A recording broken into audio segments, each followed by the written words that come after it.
What's up, everyone? Schuyler, Callihan, and Christopher Hall here with another episode of Between the Ears. It's been a minute since we talked about the football side of things with basketball season in full swing, but now we're going to finally talk about the hire of defensive coordinator Zac Alley. I know we're kind of a little late to the party on this, but we've talked about it a bunch on the website side of things, and you've probably seen a lot of those articles, but wanted to hop on and actually talk about the hire, our opinion of it, what it means for West Virginia moving forward.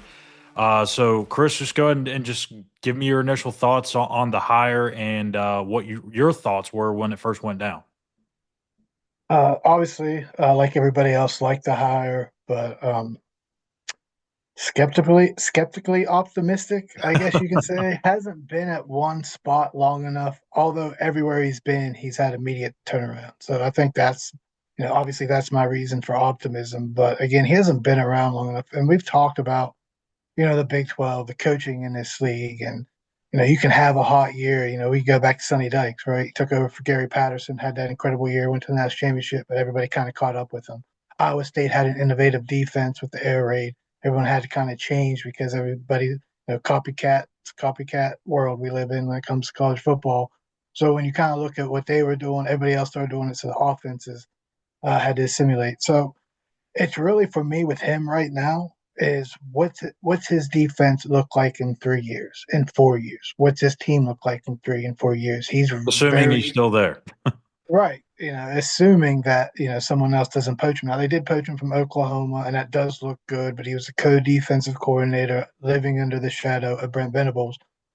Got a good contract at West Virginia, so it's going to be kind of hard to match that right now. And he's going to have full control of the defense, so it's going to have to they're going to have to pay up a lot of money, and he'd have to have some really really big success for somebody else to come in and get him. But he's accustomed to Rich Rod. He's not. Rich Rod's not one that's going to have a lot of time of possession. His stats show that. So he's accustomed to what he's going to come up against. Maybe a quick three and out, and have to have a quick turnaround. So it's kind of a wait and see. They had success at Jacksonville State a couple years ago together. So again, skeptically optimistic with what we got right now in Zac Alley, but at the same time, kind of excited because this is an up and coming defensive coordinator. Just want to see what he looks like at one stop for a couple, 2, 3 years down the road. I'm right there with you. When I first kind of heard word that this could be a possibility, I was like, man, that's insane. Like there's no way they're gonna actually poach him. And I know the ties that he has to Rich. It goes back to even when they were at UL Monroe together. But it just felt like, man, that's gonna take a lot to unseat a guy that's at Oklahoma. Even though he's under Brent Venables, he loves being with Brent. They go back to their Clemson days and they're kind of like clones essentially. And he's kind of even openly joked about how much he acts like Brent Venables.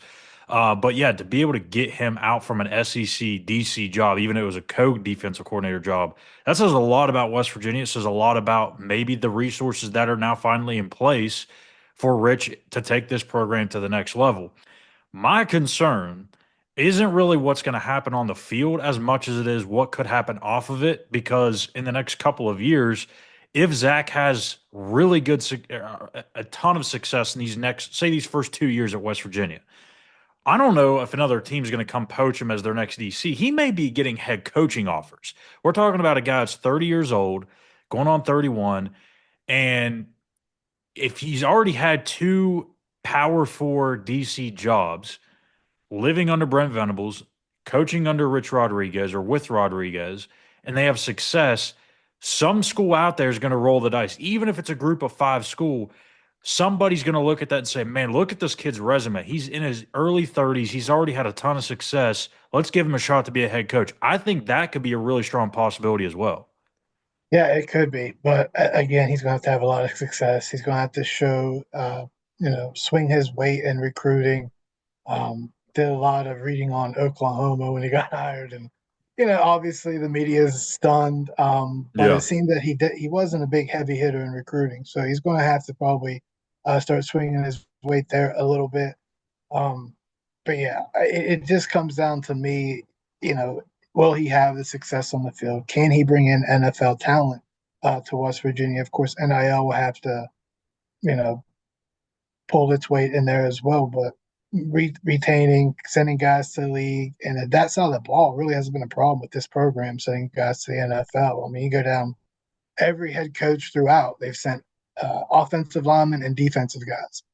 Really, where you've lacked is skill position players going to the next level. So it's it's fun. I think right now it's fun. There's an argument to be made that West Virginia got him because Brent Venables might be on his way out the door next year. Yeah. I mean, we could go back and look when they got hired. I think we were both, when he got hired, we both were like, I think that's the guy you really want in And Oklahoma. But you could say the same it's thing with the GM hire too. Chuck Lilly, like may have been West Virginia benefiting from that kind of murky right. situation there too. So it's, sometimes timing is everything. And I think, when you put that dollar amount next to his name with timing and be able to invest money like that into a defensive coordinator, he's going to have to produce.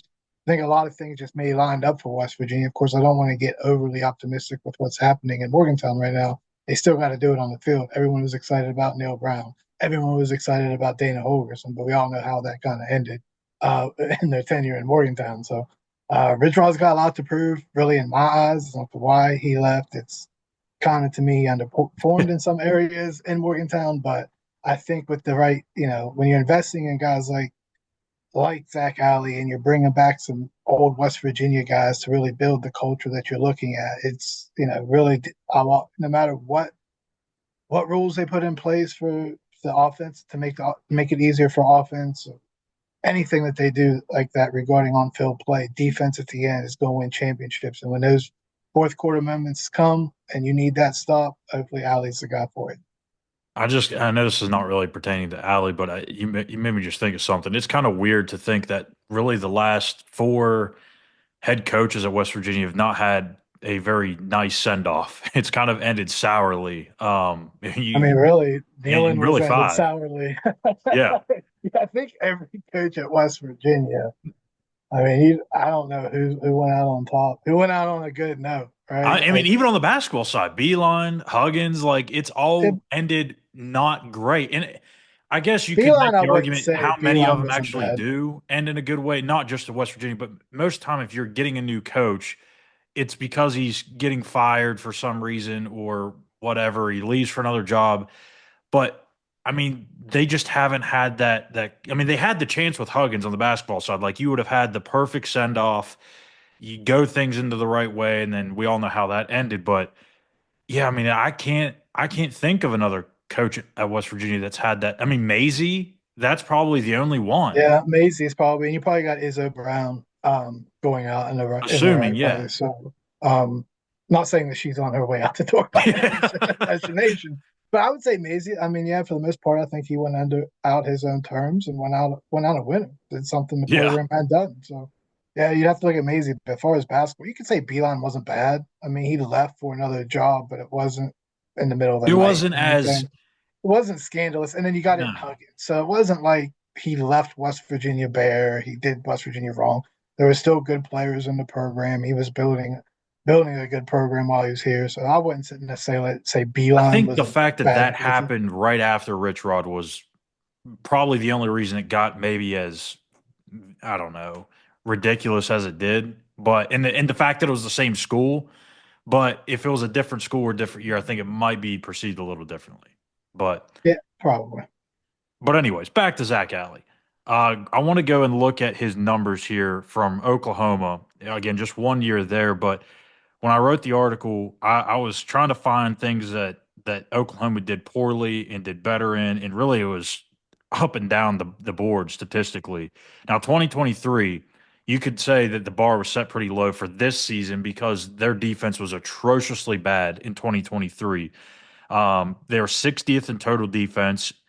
With Zach Alley, they moved up 40 spots to 20th, allowing only 324 per game.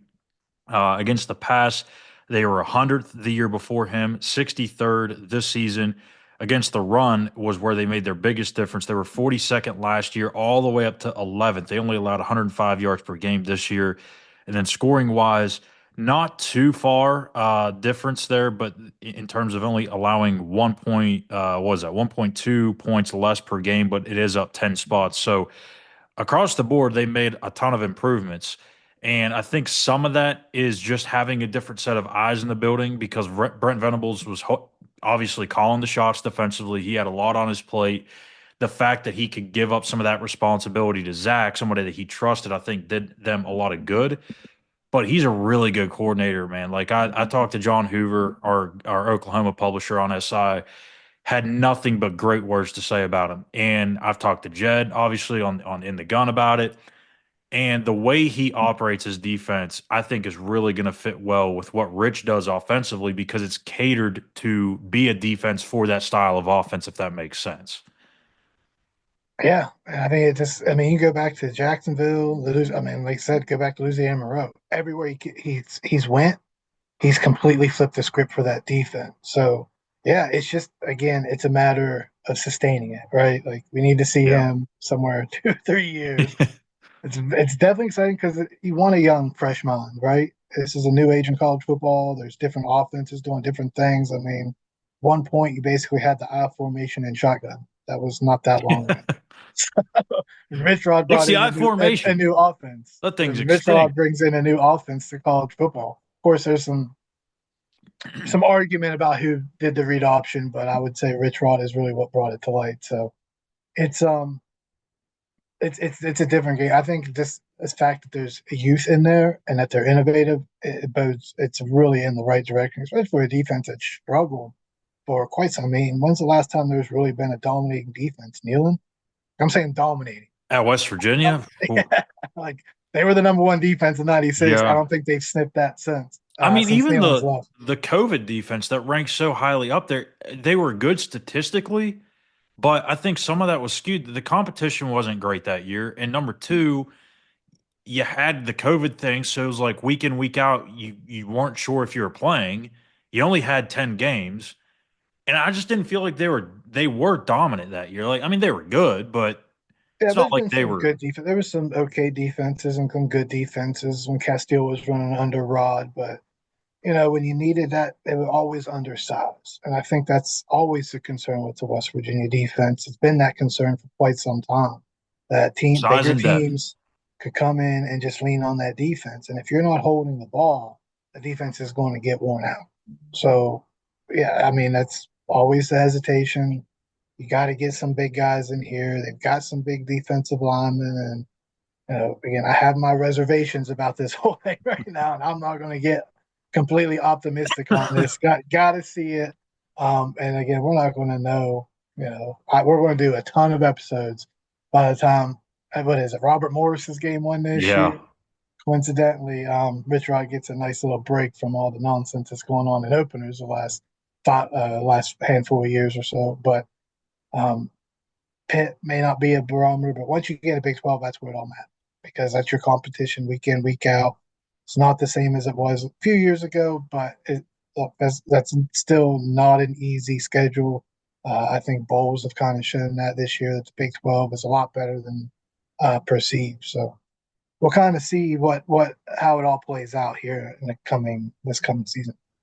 Yeah, Alley's got a little bit of a mix in terms of what he can run. I mean, I don't think you'll find many coordinators out there nowadays that just stick to one thing in terms of their And scheme. you can't. Again, it goes back Yeah, to look at all the offenses. Like, there's they're not all just two doing multiple offenses things too. anymore. There's you got the RPOs. You just have too much going on where guys can use a slot, and if you're stuck in a 3-4, you got linebackers trying to cover slots. Like it's just not going to work. Yeah, So yeah, if you it just goes back to the thing with innovative guy. You understands the landscape of college football. Yeah, if you pigeonhole yourself into being a four down front or a three down front, that exposes you to so many things where opposing teams are just going to be like, well, if this is all they do, well, we can find beaters to those. We can find blitz beaters. We can find zone beaters. We can find man beaters. And it's just there's ways to do that. Where if you're mixing it up constantly, it's a pain in the ass. I mean, it just is what it is. Zac Alley at Jacksonville State, he did a little bit of 3 and 4 man front. They did a lot more stack, I would say, there than they probably did at Oklahoma. They were more of a pretty good mix at Oklahoma. Venables has kind of been known to be that as well. But with the Jacksonville State defense and at UL Monroe, they did some 3 down fronts. But the one thing that I think Allie does really well that I think Jordan Leslie that I think Vic Koning and Joe DeForest, I mean, we're going through all the defensive coordinators of recent memory that they probably lacked is the aggressiveness approach or the attacking approach on third down or in the red zone and taking those kill shot opportunities essentially. Tony Gibson, I'd say, would do it at times and maybe did it at the wrong times, but he was pretty aggressive, I would say. But Zac Alley's a whole nother breed. Like I don't think West Virginia fans really know what they're getting in Zach just yet in terms of those third down red zone opportunities, or if a team's backed up inside their own 15, if it's 3rd and 6, 3rd and 7, there's a good chance he's going to bring 7 guys. Like he is somebody that is going to find a way to get pressure on the quarterback, and that's why they've been so good at creating turnovers. That's one thing this defense again has lacked, regardless of coordinator, has really struggled to turn over teams over the last few years. And when you're somebody that likes to operate at a high pace offensively, you're probably going to need a couple of extra turnovers a game or an extra couple possessions a game when you're not on the field constantly. So it'll be interesting to see what type of stuff he dials up. But man, he is extremely aggressive all the time, particularly third down and red zone. Like I said, he's not going to just sit back and let the offense pick him apart. Yeah, and I never understood that this last year. They got turnovers by creating pressure, and then they'd go the next game and just drop back. Yeah, and you would have guys At that some should point, not be you should. dropping in coverage. So at some point, you have to kind of figure that out. Know I your also, personnel. I know we talked about early in the year they weren't disguising their blitzes, like, and then when they were able to disguise it, they had success, but then they would back off. So yeah, it's good to have an aggressive guy. And you want to see it on first down. You want to see it on every down. You can't just do it on third down. You have to again disguise it. You can't be predictable defense. Like you can't be a predictable offense. So yeah, it's definitely exciting. I'm excited that there's a defensive guy that we can look at and say, wow, he's had success. Like albeit it's a short sample size, but when you But look at it's his pretty numbers, darn impressive. when you look at his numbers, it's probably the best defensive coordinator coming in West Virginia's had here. I would say even just coming in. Yeah. Like Nealon already had his guys back in the day. Like Castile wasn't a known commodity. Like it wasn't, they haven't really brought anybody in like this before. And I think that's really the biggest excitement is that you've invested in somebody, a defensive coordinator, when you have Rich Rodriguez who can run the offense and you're like, hey, here's your defense, here's the money, go do it. Yeah. I mean, the other thing that I really like about what he does is he changes the picture, not just in terms of what front or coverage he's going to get present you at snap.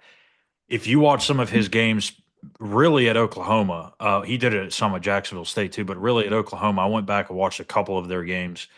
And the one thing that I really like is the back end, safeties, corners, slots, even linebackers, they'll move right before the ball is snapped. They'll shift their coverage. They may go from a two high to a one high or one high to a two high. They may bring guys down into the box, and it really throws things off for the quarterback because you're thinking, okay, I've got cover two, and then right as you're about to say hut, you're looking at a completely different zone defense or a completely different pass coverage, and you have no idea what you're throwing the ball into. You have no idea what guys are coming. That is what has been so puzzling, at least from what, again, I only watched 2 games. I didn't sit there and watch the whole season, but I went through and watched the entire defensive snaps from 2 games, and I really saw that kind of stand out as a puzzling thing for quarterbacks because it's like a moving picture. If you can't see what's going to happen, you don't know what you're doing. You're second guessing yourself. So that's, I think, another thing too. A lot different from Jordan Leslie, a lot different from previous coordinators, especially this year. I mean, it felt like there was no moving picture for West Virginia's defense. It was line up because honestly, they had trouble They didn't lining even up get sometimes. Like, so when they they did didn't get even get lined up, lined up. that was just half the damn battle. And then once they got lined up, it's like, okay, we're going to react to whatever the offense presents us, not us change the picture to make them make the adjustments. So I think when you're the one on the attacking style of this defensively, you have the upper hand. Yeah, if you can disguise as much as you can, It's funny that you brought that up. I forgot we couldn't even get lined up. It's like the biggest I mean, struggle. Chris, we were talking. What Couldn't was it? even Game laugh. 7, game 8. Oh, it We're was like, we were can't in even there. It get just lined up. Those are words coming out of the mouth of the coordinator.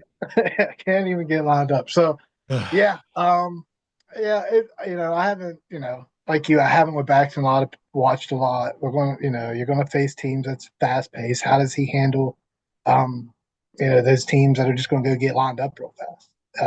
And try to get right down the field, play the no huddle, do the same thing Rod does.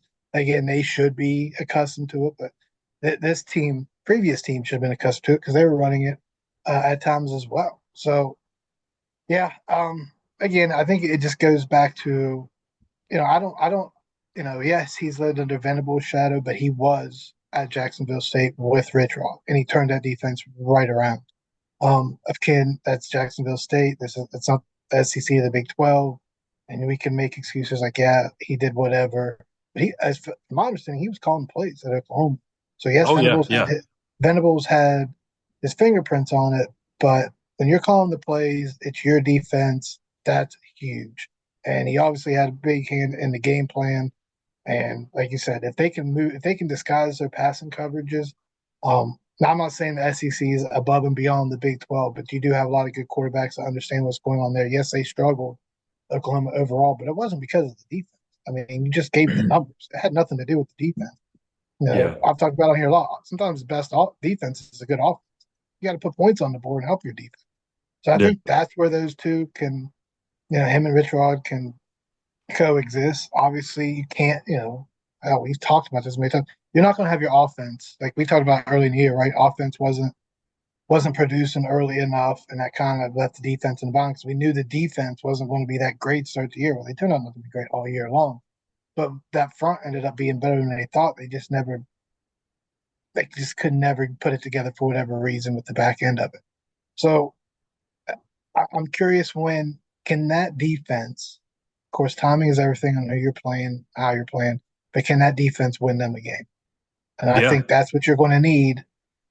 This is a nine That's game a really conference good way to put schedule. it. This is a 9 game conference schedule. And for you to bring home the Big 12 title, you got to win that 10th game. And that the offense ain't going to win you 10 games. It's just not going to happen. Like, That's a that's really good the way to reality. put it. If your So at defense some can win point, you 2 games, you got to show you up. know Rich is going to do his thing with the offense. But if your Let's hope. defense can win you two Let's games, hope. yeah, yeah. History says Rich will get Yeah. it done offensively.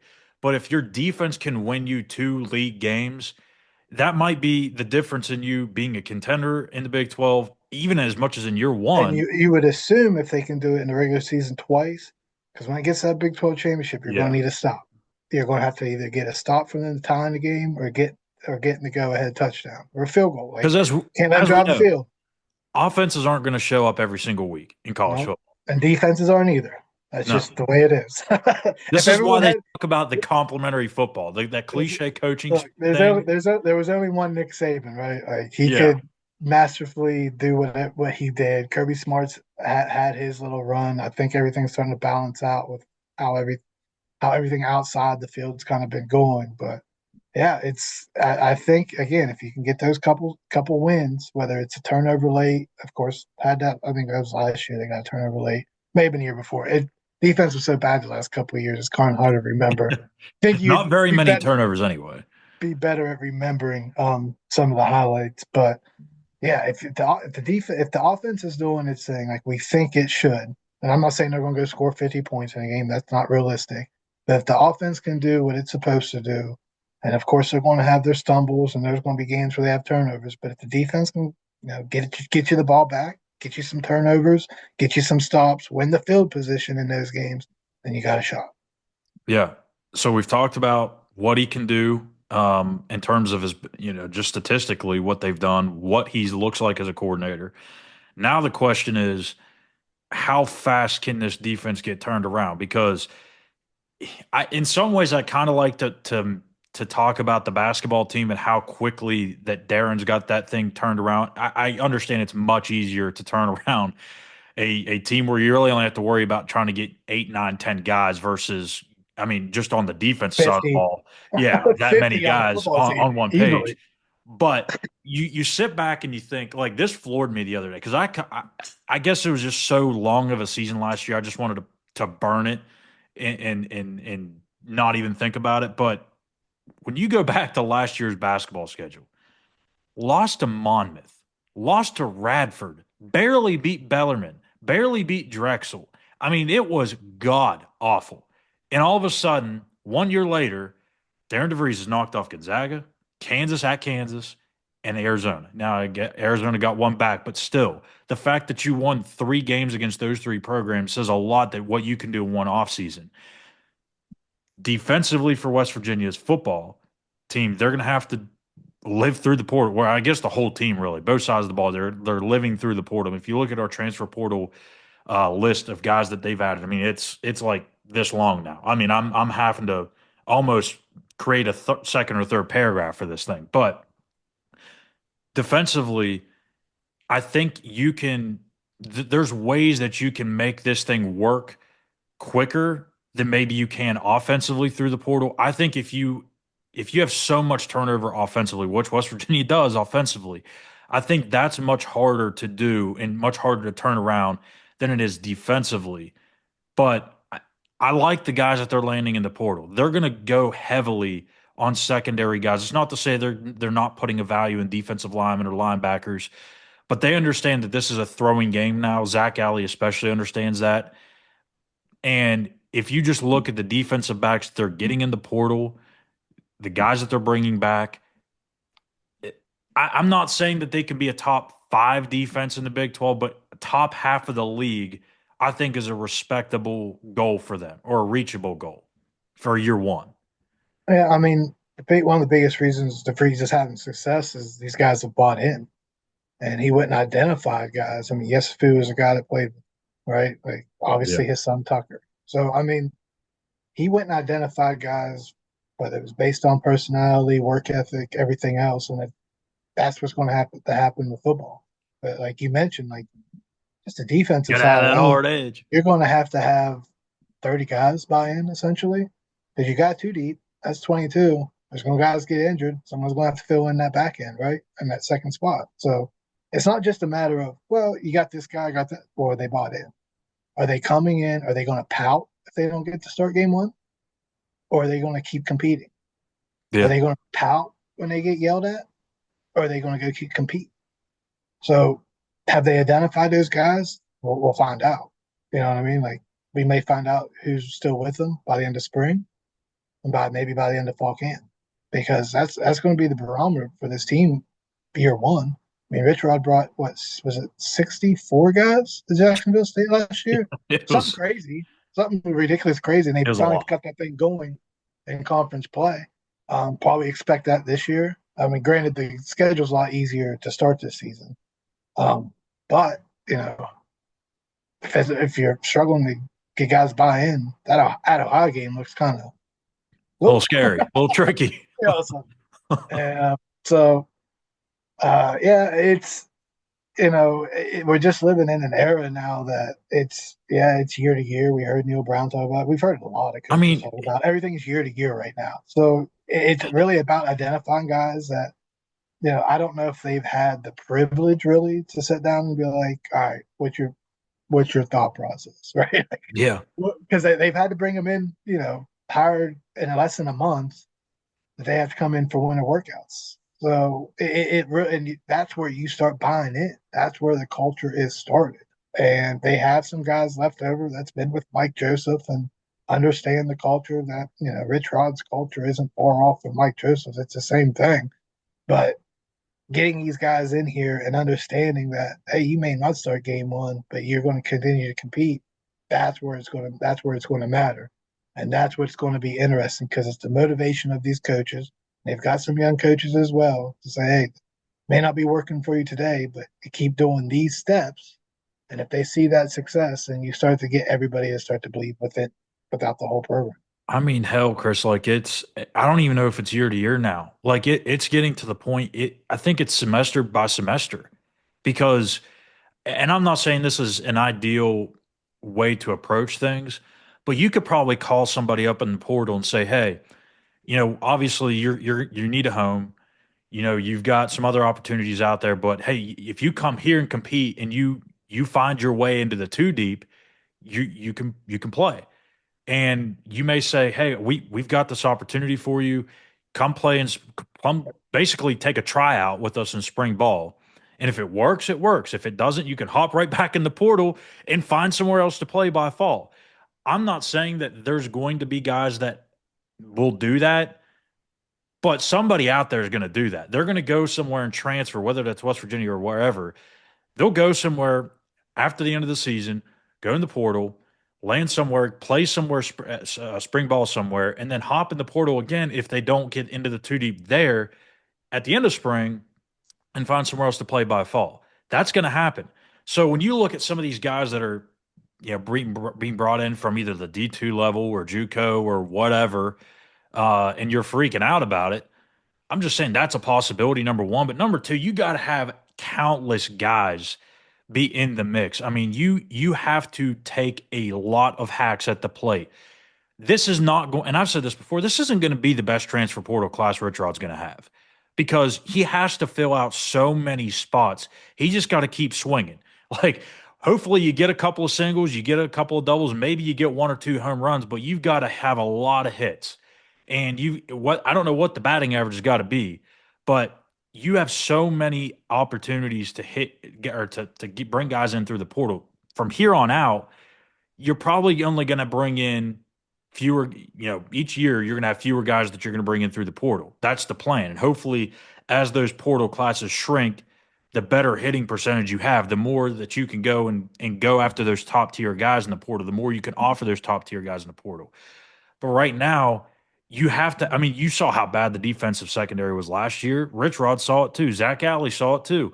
You can't go into 2025 and just say, we're going to bring Jacoby Spells back and four transfers. No, you've got to have like a dozen kids back there competing, and maybe a couple of them leave by fall camp. But if you have 10, 11 guys back there that can maybe compete for a starting job or maybe compete for a spot in the two deep, that's a much better situation than what West Virginia had last year when they were really short on depth. I mean, go back to 2020, what was it, 22, that Charles Woods got hurt and all of a sudden the defense fell apart. You can't have that. You've got to have an endless supply of bodies in that back end. Absolutely. And it's got to be quality bodies. Yeah. And that's a position, much like the Those guys can make up receiver for position. They get mistakes. a lot of bruised egos in those rooms, in the Yeah. cornerback and receiver. So it'll be curious. I'm curious how the defense